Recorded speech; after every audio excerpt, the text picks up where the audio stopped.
Ryan McCaffrey with IGN. Big day for original Xbox fans. It is a nostalgia-fueled day. The new Duke. The Duke has returned for Xbox One and Windows 10 PCs. Let's take a look at it here. I'm going to get the box open. I've pre-cut the tape, but otherwise have not looked in here. We've got a foam padding. We've got a very special thank you. I'll take a look at that again in a second. We've got a quick start guide, and the Duke itself should look very, very familiar to anybody who spent time with the original Xbox back in 2001, 2002.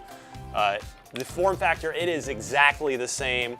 This should feel, and it certainly looks very familiar, should feel identical. Now there are just a couple of changes to this I'll talk about here in a second. First, we're gonna peel off this protective wrapping. That's an LCD screen, so we'll take a look at what that does here momentarily.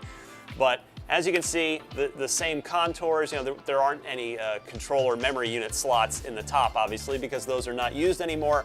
But otherwise, the triggers feel identical. The texturing of the controller feels identical. The buttons, including black and white there up top, above the face buttons, feels identical. The thumbsticks, identical. And then you've got a USB cord. This is not a wireless controller.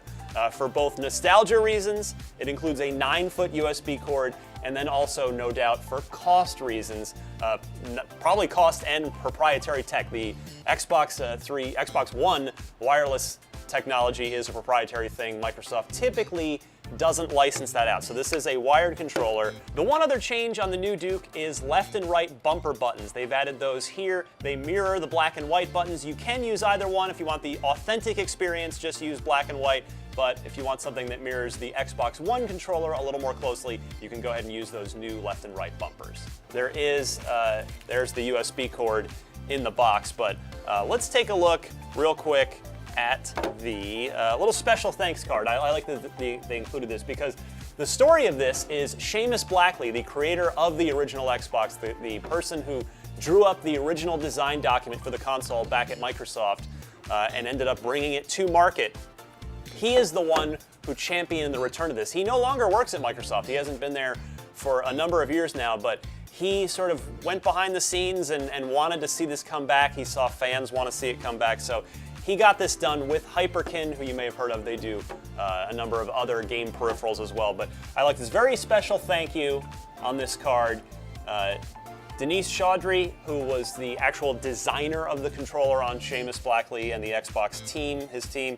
Ryan Adelman, Seamus is listed second, and then a number of other folks here. We'll get a close look at Phil Spencer mentioned on this card as well. You can take a look at that, but we'll get it turned on. We'll take a look at it, but here it is.